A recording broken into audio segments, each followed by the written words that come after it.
Welcome to Tara Maa kitchen. আজ সকাল সকাল বাজারে চলে গেলাম। বাজারে গিয়ে জ্যান্ত একটা কালবোস মাছ 1 কেজি ওজনের কিনে নিলাম।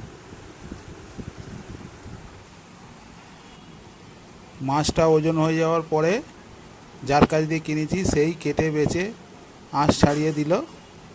আমি বললাম ভালো করে পিস করে দাও।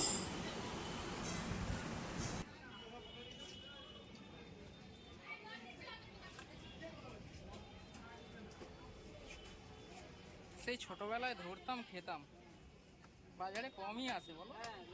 এবার বর্ষা পড়বে আসবে।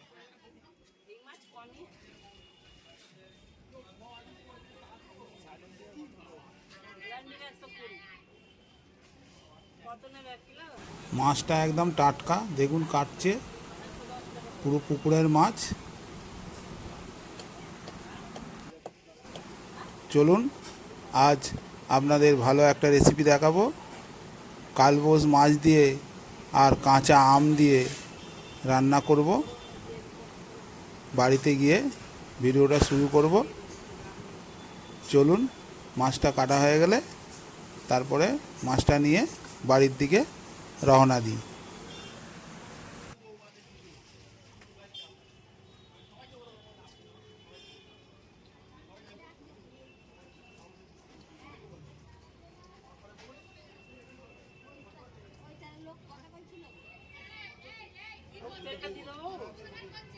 দিয়ে দাও, খাওয়া হয়।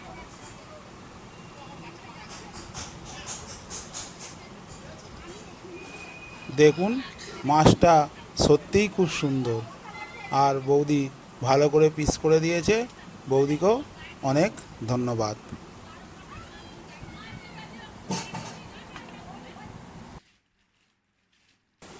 মাছটা ভালো করে পিস করে দিয়েছে, অনেকটাই হয়েছে, কিন্তু অত মাছ খাওয়ার লোক নেই, বেশি রান্না করব না, তাই অল্প করে নিয়েছি। 8 পিস মাছ আমি নিয়েছি, ন্যাজা মুড়ো দাকা মিলিয়ে। এইটাই আমি আজকে রেসিপি বানাবো। আজকে রেসিপিটা বানাবো কাঁচা আম দিয়ে। কাঁচা আম আমি কেটে নিয়েছি।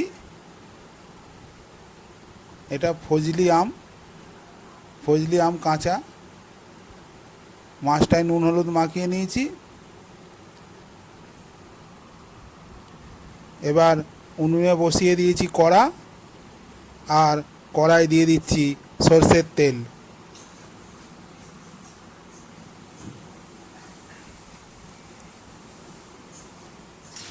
তেল গরম হয়ে গেছে, মাছটা আমি ভেজে নিচ্ছি।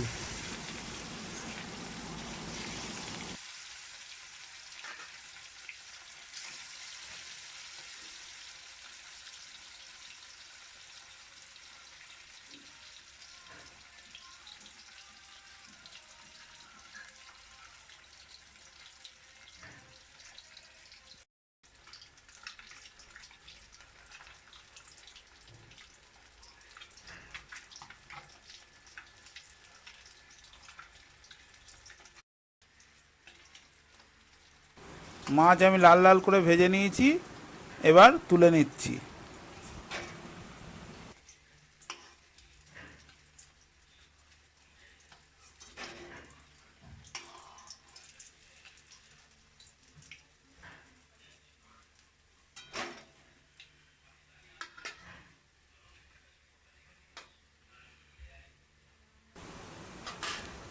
ওই তেলে বাকি মাছগুলোও আমি ভেজে নিচ্ছি।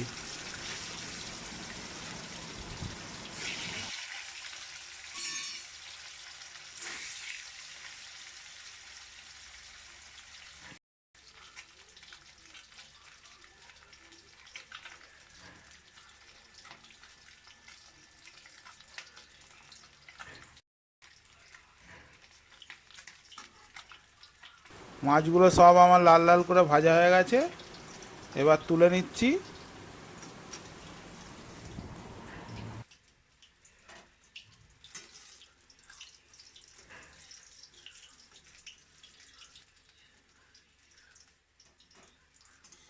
আজকের রেসিপি কালবোস মাছ দিয়ে কাঁচা আম দিয়ে একটা তরকারি।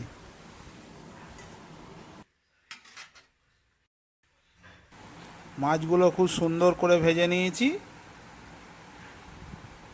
সব মাছ আমার ভাজা হয়ে গেছে। এবার তেলের ওপর ফোড়ন দেবো কালো জিরে,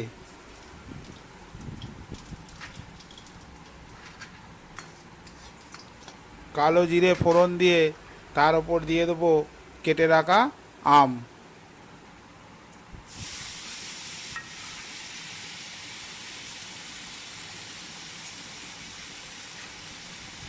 ফোড়নের মতো আম দিয়ে দিয়েছি।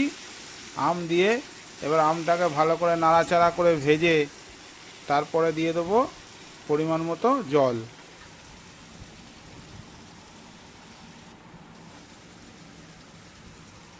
আমটা ভালো করে ভাজা হয়ে গেছে, হালকা লাল করে ভেজেছি। এবার জল দিয়ে দিচ্ছি।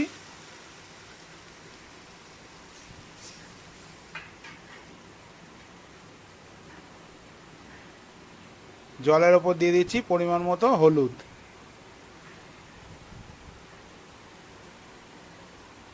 আর পরিমাণ মতো লঙ্কা গুঁড়ো।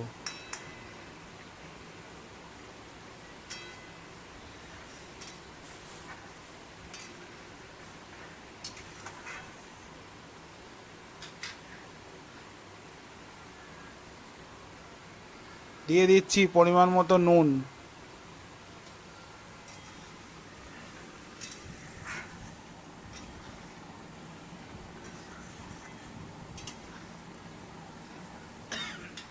আপনারাও বাড়িতে এভাবে রান্না করে খাবেন।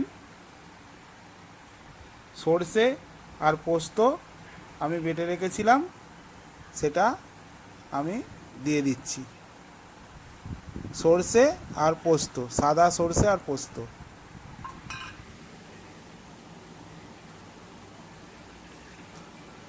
আপনারাও বাড়িতে এইভাবে বানিয়ে খাবেন, দেখবেন খুব সুন্দর খেতে লাগবে। যে কোনো জ্যান্ত মাছ, এটা আপনি শোল মাছেরও দিয়েও রান্না করতে পারেন, যে কোনো পুকুরের জ্যান্ত মাছ দিয়েও রান্না করতে পারেন। টক তো হবে না, হালকা টক লাগবে, কিন্তু খেতে খুব সুন্দর লাগবে। মাছের স্বাদটাই আলাদা হয়ে যাবে।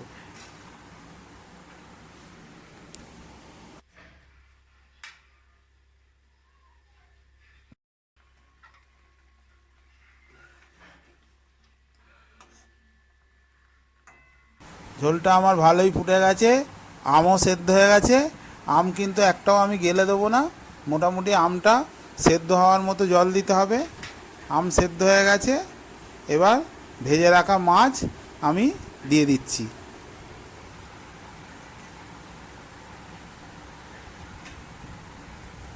এই গরমে একটা মুখ ছাড়ানোর দারুণ রেসিপি। আপনারা অন্তত একবার ট্রাই করবেন। যে কোনো জ্যান্ত মাছ দিয়ে, আম দিয়ে, কাঁচা আম দিয়ে রান্না করে খেয়ে দেখবেন, খুব সুন্দর খেতে লাগে।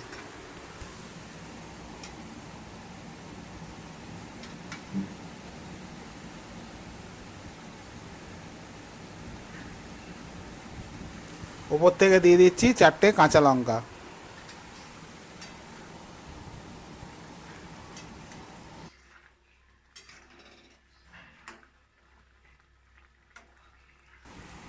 আম দিয়ে মাছের রেসিপি রান্না আমার হয়ে এসছে। এবার আমি নামিয়ে নেব। রেসিপিটা যদি আপনাদের ভালো লেগে থাকে, চ্যানেলটাকে অবশ্যই সাবস্ক্রাইব করে আমার পাশে থাকবেন।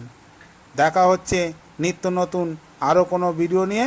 সবাই ভালো থাকুন, সুস্থ থাকুন, আর আমার চ্যানেল দেখতে থাকুন। রেসিপিটা আমার হয়ে গেছে, আমি নামিয়ে নিয়েছি। দেখুন এরকম হয়েছে। আপনারাও বাড়িতে একবার অন্তত বানিয়ে দেখবেন।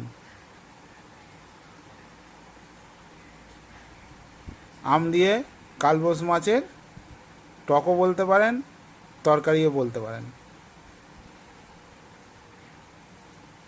দেখা হচ্ছে পরের ভিডিওয়। সবাই ভালো থাকুন, নমস্কার।